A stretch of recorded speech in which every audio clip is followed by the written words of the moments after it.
ready for the real start now. So it's my great pleasure to introduce Earl Barr, which I actually believe a lot of people in the room already know. It was really fantastic when Earl, I think, was technically the first person to agree to talk in this workshop. I think it was really instrumental in making this workshop happen. Actually, making the right introduction. Particularly excited about Earl's talk because it's going to be on the topic of bimodal program analysis. I think this expression bimodal is something that's starting to be used in more and more research in this field, really feeling like one of the founding concepts of why we even try to mix machine learning with traditional methods. So I think it's really going to be putting us on track to to understand all the possible implications of that idea to programming. Just as a quick introduction, so Earl is currently an associate professor at UCL. He's established a research group called the Theory Tendency inside the software engineering department, which I find is quite a nice effort of trying to bring together the practical culture of typical software engineering groups with a focus on theory, which is obviously opening a lot of doors. Earl is also a member of CREST, which is a Center of Research and Evolution Search and Testing. It's a group in London that has, I think, had a lot of impact for the large number of workshops you're organizing. The co-series of workshops, in particular, I think, have been very popular and inspired a lot of people who are here today. I'll let you go on with it. But thank you so much for being here today. Thank you very much for that introduction. So let me explain to you what I mean by bimodal software engineering in this talk. So here I've taken some code and rotated it. And it's the x-axis. So I'm imagining we take a code base and we just concatenate it and roll it on its side. And this is just in the order that it appears in the source code. And our y-axis is information. And this talks about the two channels that coexist. I claim software is bimodal because two distinct channels coexist in it. Natural language channel in the form of names and names of identifiers and comments, and an algorithmic channel that specifies a computation for a computer. This algorithmic channel is, we have a formal syntax and a formal semantics for it. Unlike the NL channel. Now, both have been studied extensively in isolation, but they have not been studied jointly. So, what do I mean by the variation in information? So, if we have text like this, licensing text, in my opinion, as a non-lawyer, has low information content. Are there any lawyers in the room? Anyone offended by that? And then, if we have an accurate, up-to-date comment. That might be very valuable. Redundant or uninformative comments have low information content. In the code channel, boilerplate or sanity checks have low content, and so on. Now, I'm exaggerating the swings to make the point. In practice, the amplitude is lower. I've drawn the two channels out of phase for a reason. Comments tend to, especially like function header comments, tend to precede the code that they're commenting. And here's an example where this region of code maybe is missing a comment.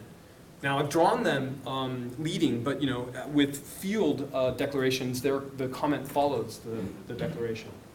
So that's a problem I'll come to in a moment. There's also, as we noted, licensing text, which maps to nothing. The core of bimodal analysis is bimodal synchronization. It's the effort to find synchronization points or interlinks between the two channels. So here I'm saying this region of code is related to this region of text or these identifiers in the natural language channel.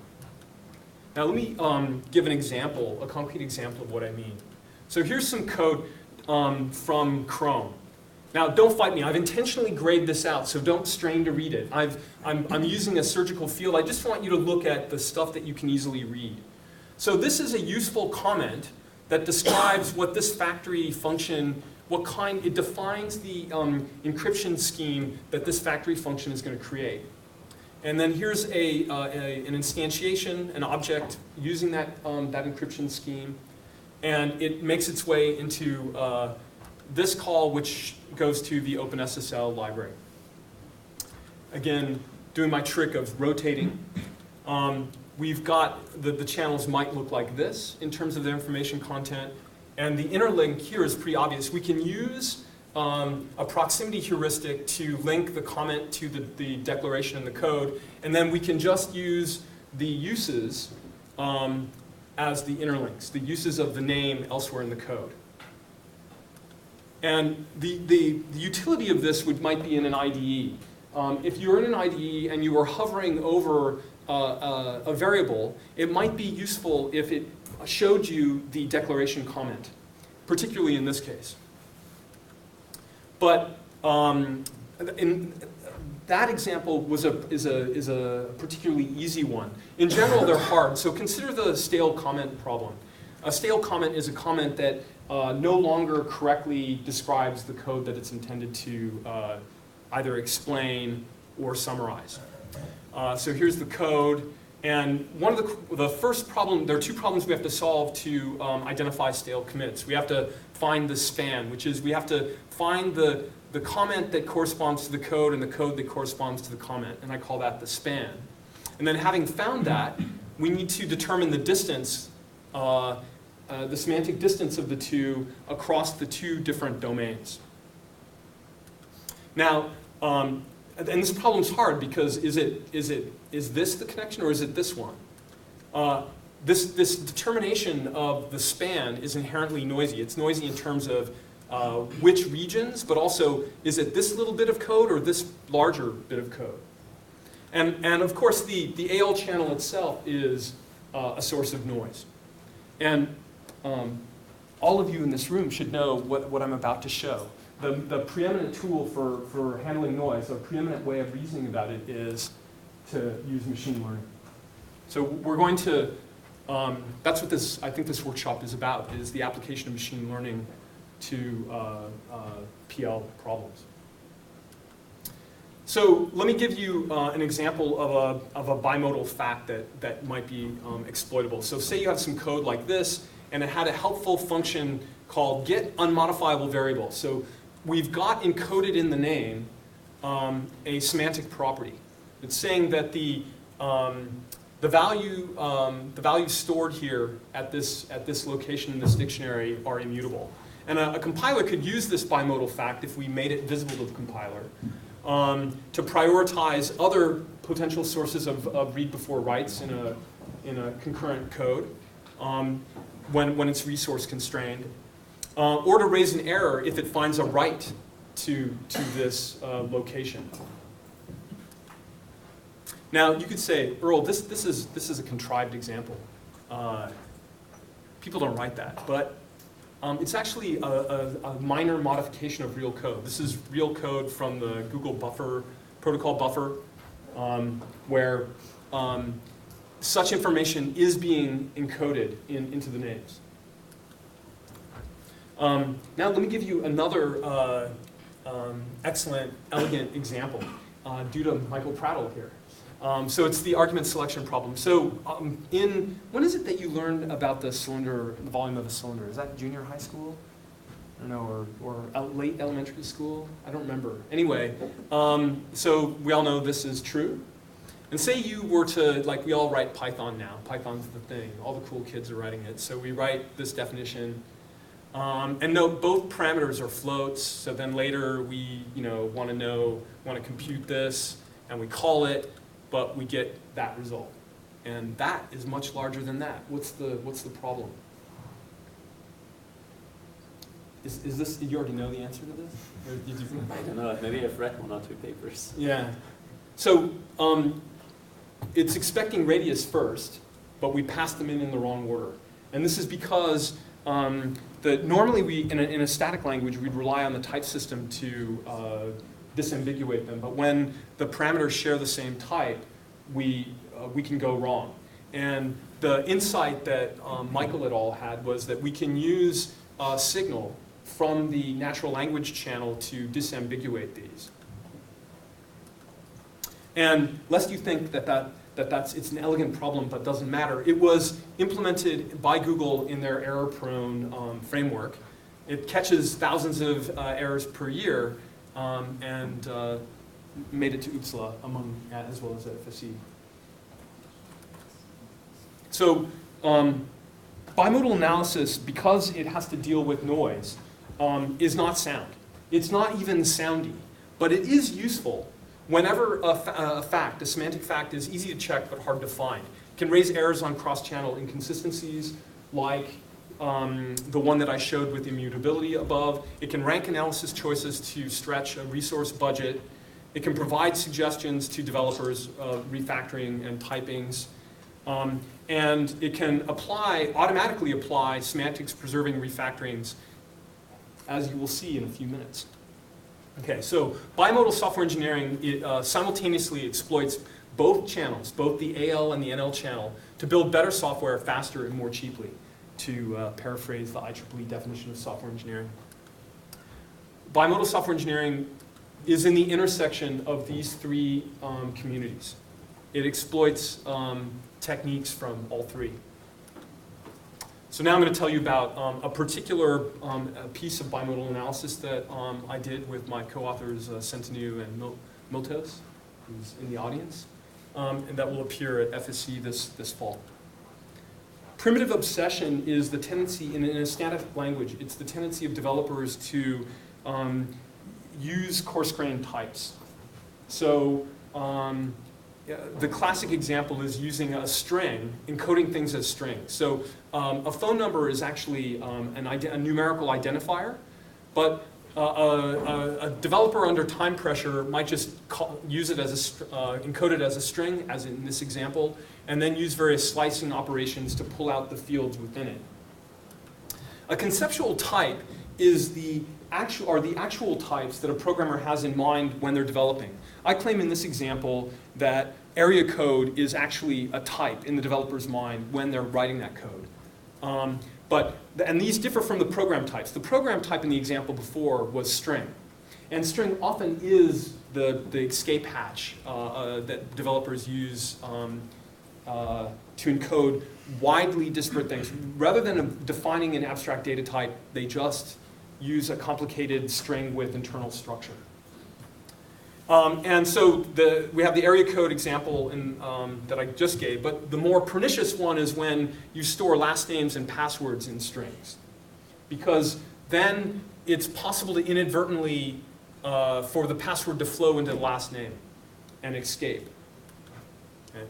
So why do I think this happens? I'm not sure, but I think it's rapid prototyping. A developer reads some junk out of a file and has to decide what the type of fuzzbobble is. And again, rather than think about exactly what the semantics of the different components of this CSV file are and what their internal, each component's type should be, and how to future-proof it, they just slap string there and run. So here's a real-world example where cookies, encrypted cookies, and signed cookies all share string. So what the tool we've built does is it takes code like this, and it clusters, it separates it finds the conceptual types and proposes new typings that these are nominal types that are subtypes of string, so it's semantics preserving, but now they're assignment incompatible. And the core, the synchronization, the bimodal synchronization point is a construct we call a name flow graph. So the name flow graph of a variable is the set of all type compatible names that flow into it through assignments and actual to formal bindings. So let me give an example. So we have this code. Here's the computation. So after this initialization, first gets the constant 20, and SND in the normal state, in the normal state would get 20 because this would be dereferenced. But in this computation, we collect the name first. And here, after this call finishes, the parameters x and y get the names first and second, and sum gets the name c and. And after this last call, x and y aggregate sum and 40. So here we have a name flow graph for a program, and this is for a particular type, say string. And our goal is to cluster it such that the clusters are conceptual types. And intuitively, what we're going to use is variation of information. And intuitively, what variation of information does is it allows us to traverse all the possible partitions of a set. So here, all the elements of the set are in a single partition. And here, they're all in identical partitions. So here, I don't need any bits to encode which partition is used, but I need bits to distinguish the elements within the part. And here I don't need any bits to distinguish the names, but bits to distinguish the clusters, partition, or parts. So our goal is to minimize intuitively to minimize the encoding cost of a particular partition. And here's the classic Venn diagram of entropies. So VI sits here. VI are these two. So an intuitive way to think about it is the union of these minus the intersection, which is mutual information. So we get, it's this sum, the sum of this and this. So what does this mean? Well, intuitively, the conditional of entropy of x given y is the uncertainty you would expect, the remaining uncertainty in x that you would expect if you're told the value of y. So how do we grab these name flows out? So from this code, we get these name flows. And to start with, we assume that they're in separate conceptual clusters. And then we greedily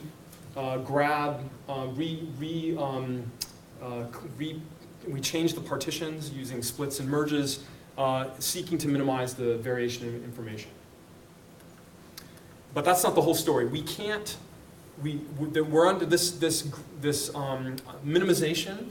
This reclustering to minimize the variation of information operates under an important constraint. It must respect the subtyping relation. And so if we were to try to, this cluster is ruled out by subtyping because this flow here says that this must be a subtype of this, but then this flow here says this is a subtype of that, which creates a cycle in the lattice. So we disallow this. And here's a possible final allowed clustering. And we do this until we can no longer improve the variation. We can no longer get a sufficient minimization.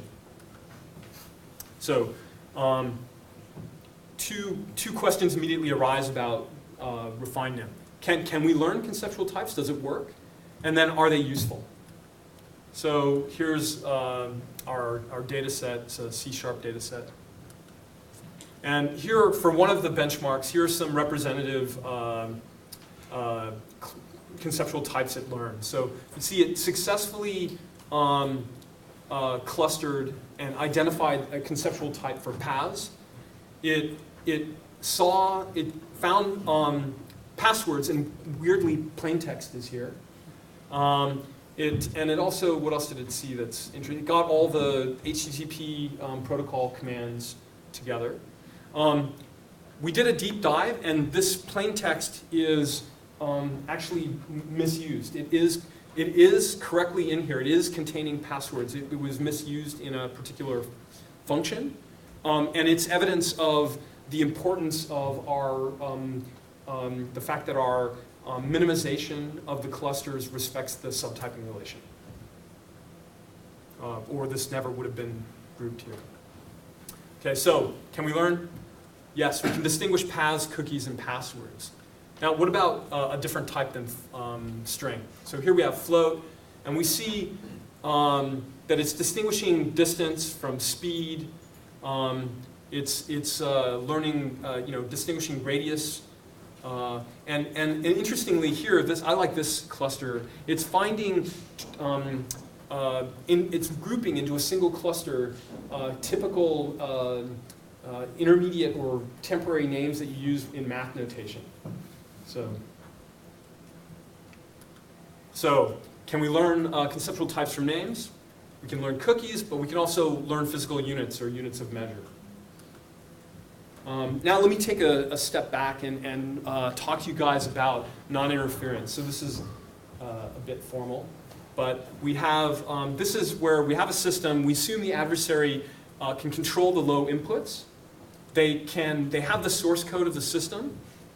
They also know the semantics of the programming language of the system. So they know what the behavior, having the source code, they know the semantics of the behavior as well. And they can observe the public output. And the question is, given an adversary with those powers, can the adversary infer anything about high inputs? And we write that algebraically like this. So given a run, can the adversary distinguish, low distinguish means only with respect to observable outputs, two different runs of the system by changing the low inputs.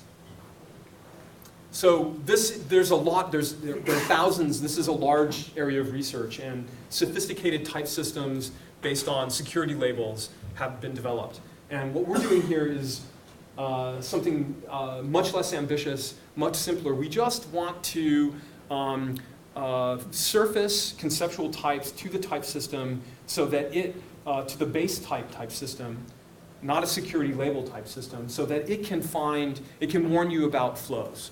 So here's a simple example. So say you were Trump and you wanted to look at the Mueller files.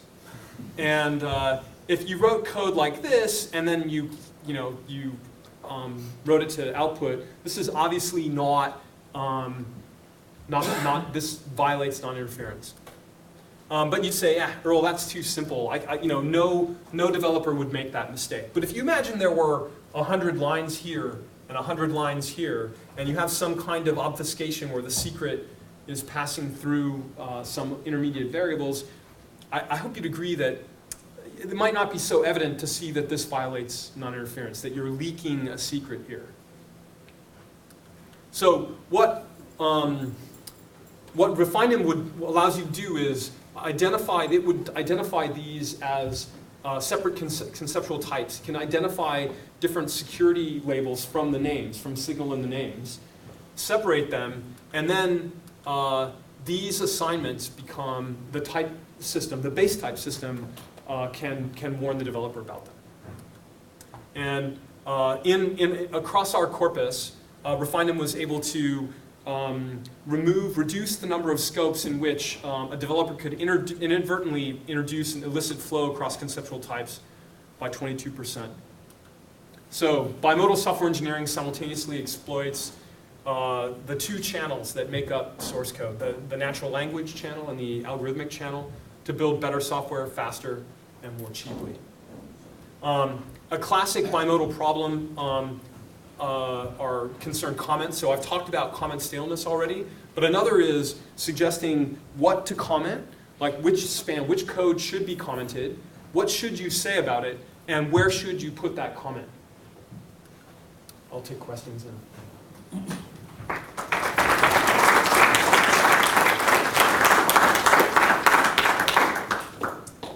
So yeah, conversation with Bruno is probably the reason I'm tempted to ask this question now, but I'm wondering if you thought about learning from execution behavior as well, whether that's absolutely. Reveal more conceptual types than you might otherwise find. Yeah, absolutely. Okay, is that something you've actually done yet? Or? I've played with it, yeah. So I mean, I have ongoing work, or I have some projects that are doing that now. Yeah. It's an obvious thing to do, modulo the difficulty of collecting large traces. And, there's a lot of noise. There's the problem of noise, which is why we're here. Michael? So these are like these conceptual types. So did you compare this to other ways to find semantic similarities between identifiers? So for example, people have used embeddings, have computed word embeddings for identifier names, and they can also tell whether two identifiers are similar. Would be interesting to see. Yeah, sure. You mean, so take out the variation of information and use embeddings and then cluster over the embedding space? Is that what you're saying? Yeah, but I mean, basically, your conceptual types, these are similar names, semantically similar names. Yeah. And if you compute embeddings for names, you get similar embeddings for these names. So you get the same kind of clustering. Right, yeah, sure. You could, we just chose to use variation of information. We could replace that with other approaches. Would be interesting to compare them. Sure, it would be. It might be that they do better. What or use right? Or not, sure. I saw a hand up there somewhere, but now it's gone. Okay. Could you just say a little bit more about the nominal types? These are in C#, and from software engineering point of view, are they considered always helpful? We should have one type for every variable and every name. No, there's no such thing as always. Like there's no always here, yeah, so, right? No, but I think that's maybe one reason why they're not used more is maybe they're not considered as lightweight. Well, just because you cannot do all the operations and conversions you can do, even though underneath they're the same. Well, what we're leveraging them here for is to separate the type. It allows us to do the semantics preserving transformation, and then it makes them the conceptual types no longer assignment compatible, which is useful in the case of security flows, as I showed. Isn't it that you can just, it's just a matter of using the right construct in order to extract, to do the conversion? No? You can still interconvert between them. It's not like you can never get a string out of a encrypted string type. Not, yeah, that's okay, true. So I've lost the thread. Sorry. If you say I have a string, and then I create let's say the postcode, the city string, and the animal string. Okay. So you're saying that somehow now these two are safely separated. But isn't it just that I cannot write one string equals another, but I can write one string equals some. Sure, you can always shoot yourself in the foot if you want. So like if I separate them, you can use casts. Exactly. So yeah, you can always. Because otherwise they would not be usable, right? And ultimately, I want to do all the operations on strings on the city strings, on the animal strings as well, right? Yeah. I'm not. What's the point? So when you say that you prevent certain things from happening. All we're doing is we're preventing assignment so that we warn the developer. Like that's it. So we give the developer a warning when they might, like if these are actually conceptually distinct types, and we're correct in that assessment, then the developer might want to be warned when there are flows across them. That's the assumption. But then there can come a convenient autofix tool that inserts all these conversions for you. Well, then it would break. You would lose as soon as you did that. You would lose the gain here, and I would have to go back to the drawing board and not use nominal types. But I think, nominal types were easy for a first step here. But the approach we're working on trying to infer more interesting types than just nominal types. I guess what you're saying is that when there's a conceptual change in how something is used, whether it's used as a string or some special string, there should be an explicit construct in the source code that does the conversion, because that makes what's happening in the code. Right. In general, right? Like there's no always, but in general, that's the supposition. Sorry, my question was kind of programming language design question, which is why it made sound. Oh no, that's cool. If you, it was just an expediency to pick nominal types because it allowed us to do this semantics preserving transformation. But we are working on inferring more complicated types. Like it'd be nice to infer, a product type. And what's an example of that? Product types? So like types that are used, like an aggregation of types that are used together. So like a structure. From the bimodal signal. So originally there was a string, and then you say. Well, no, you have a collection of primitives that are used often together that haven't been collected together. And I think we're working to try to see opportunities for that. I think that types are often flattened, primitives are flattened and not aggregated, and I think we can use bimodal signal to find those.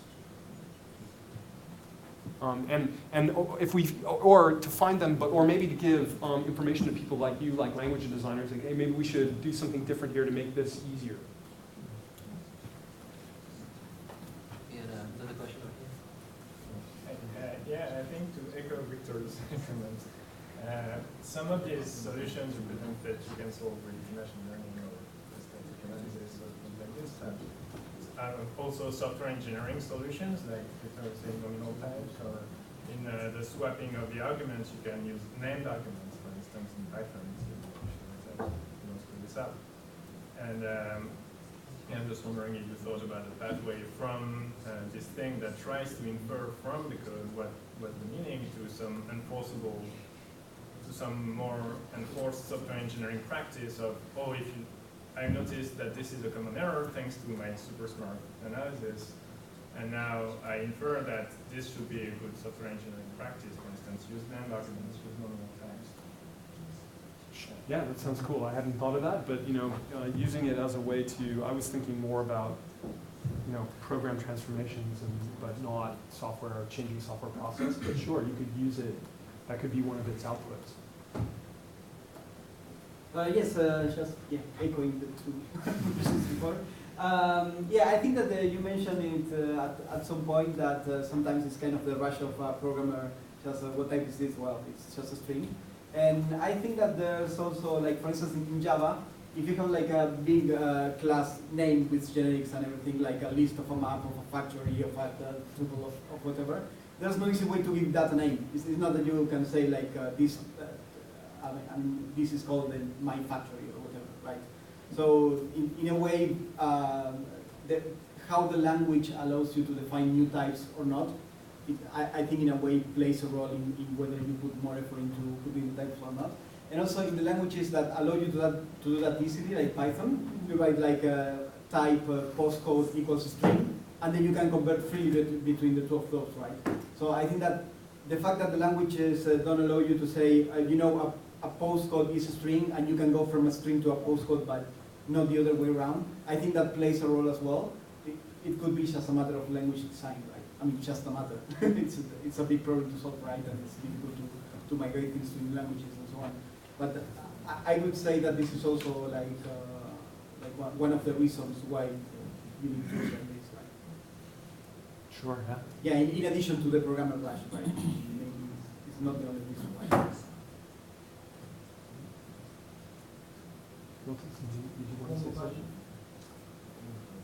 I can say that these are refined types. So the type is a string. So C# allows you to do an implicit cast and essentially use all the string operations automatically. So the program is not, we don't re-implement the standard library. Right? So it automatically knows that. So it's just that you're not allowed to do conversions between two distinct refined types. That's yes. right.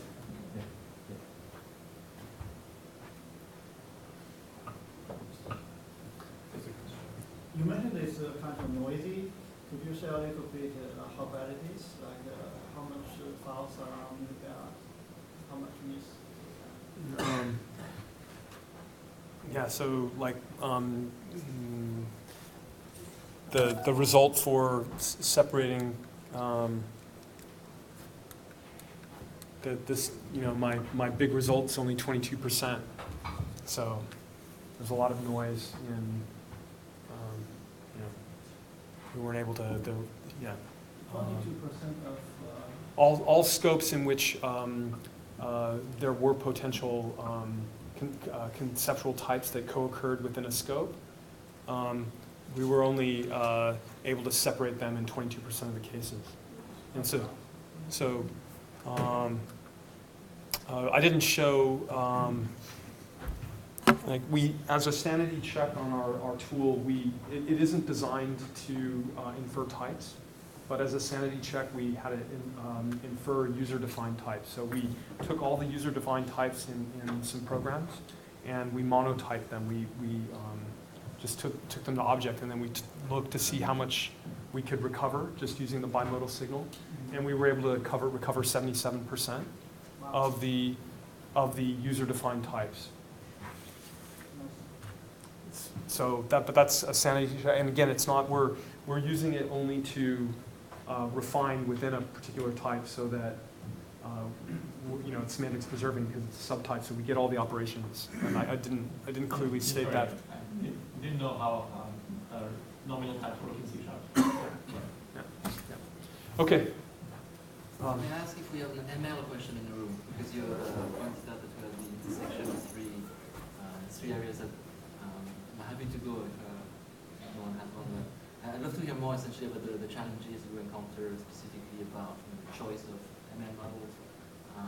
You touched on the difficulty of noise, obviously. I don't know if you wanted to tell a bit more about what would be helpful on the ML side to make this work smoothly.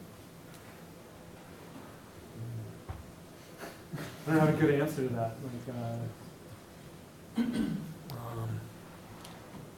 I'm a user with ML, so I take what's there and go ahead, Pran. So the underlying assumption in this work is that when you define these conceptual types, you're using them properly in the sense of reflecting from natural concepts that are distinct, and you put them as different conceptual types. So is that a way to test that hypothesis? I mean, so say that again. So if I use a conceptual type properly, then I would say login and password as two different concepts, and I use them differently, right? So I take concepts that are really different in natural language or natural conceptual space, human knowledge, and give them as different conceptual types. Maybe this is what Michael was asking, but can you test this in, say, take a natural language corpus, find some representation of words, and see if the types that programmers use as distinct conceptual types are actually distinct in natural language. So if you had a good representation. I think you could definitely do that experiment. And intuitively, it must be the case. I think because we use names in programs, and the developers are using the background knowledge they have from natural language to make these naming decisions. So, I haven't done that experiment, but that is the hypothesis, as you said, on which the work rests. Personally, I find those conceptual types really confusing, but that might just be that I don't get it yet. The idea of conceptual types, I find it really. How is it different? Like, all I've done by defining conceptual types is just say that there's this disconnect between program types and the actual way that the developer is thinking about and operating on the types, the values in their program. The variables in their program. For example, they're just in other words, I'm saying the true type lattice that the developer is actually working in terms of differs from the program, the types in the actual program, maybe because the developer was lazy, maybe because it's inconvenient. It's convenient to not have the encoding problems, not to have the explicit casts. But it's still just a conceptual type's no different than a type. Quick follow-up thought, and so that kind of also suggests that you could use these kind of corpuses of natural language conceptual spaces to better understand programs. So Sure, absolutely. Yeah. I mean, right. And the idea of bimodality is that anything that you can leverage from natural language text if you find enough interconnect points, that you can then leverage that in the AL channel as well. And it's that insight which I hope is the core novelty of what I've tried to convey today. Yeah, it's really interesting. And so just to be clear, if you obfuscate the names in your program, will you get exactly the same results up to obfuscation, or you are okay? Yeah, we so rely on this work relies on good names. Okay. So when you're measuring when you are calculating the entropy, you take into account what are the names in order to. Oh, I see. Okay, So this work rests on a variation of the competent programmer hypothesis. Okay. And do you split identifiers, or What do you mean? when you have like a password for user or whatever, do you split into password for user or just? Yeah, we do various stemming. Yeah. Okay. But splitting or stemming? Or splitting and stemming? I don't remember the details right now. I do not remember the details. Yeah, I had a quick question on the, maybe you answered it, but on the ML side, like, so what is the optimization problem exactly that you're, So you get it maybe somewhere in the slide, like, So just, what's it's the very, optimization problem solved? we're, so I just gave a very high level one. We're just trying to minimize the variation of information, which is these, the conditional entropy of a particular clustering given the names, and the names given a clustering.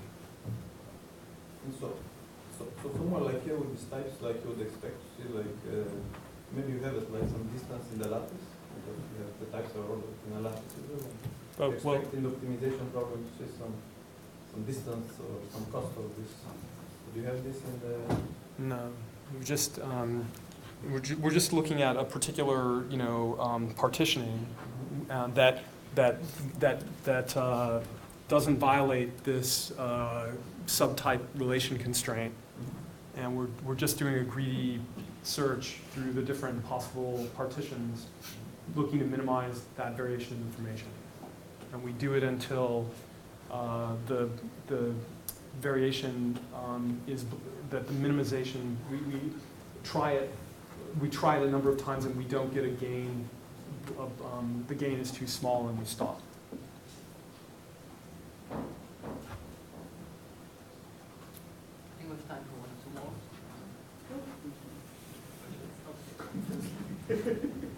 I have just one question about the example you gave about the password and plain text. So in that example, apparently plain text doesn't fit in the group that you can recognize as an exception. But in general case, do you have a way to tell in this cluster whether they cohesively form a group or not using the names? Yeah, you can use standard machine learning measures of the quality of clustering to measure the quality of, yeah. So that helps you to spot this is error. Yeah, that's a good point. If you, intuitively, we didn't do that, or I don't remember if we did that, but intuitively that particular cluster should have a bad score because of the addition of plain text, and that might be a way to discover naming problems.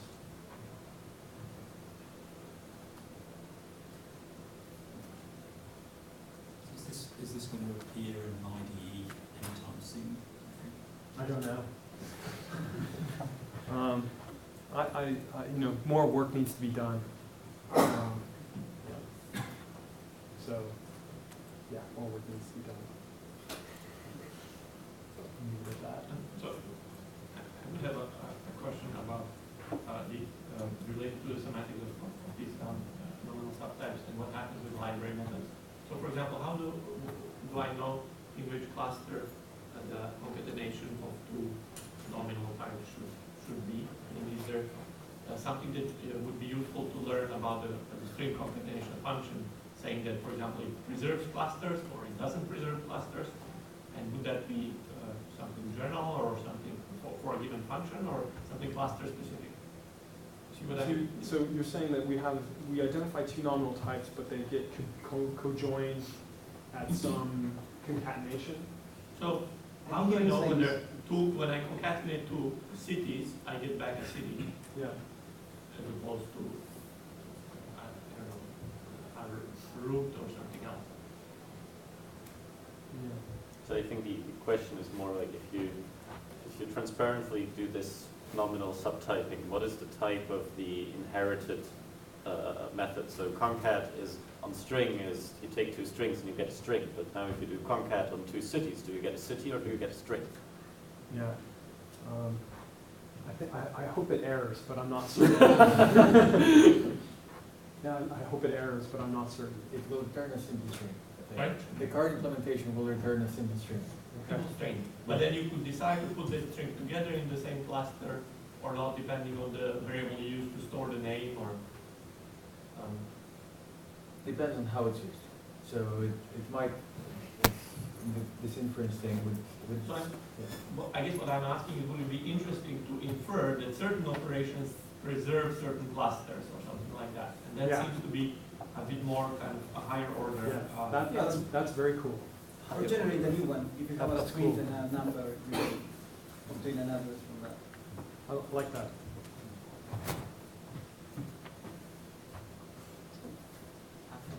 Just in time for coffee.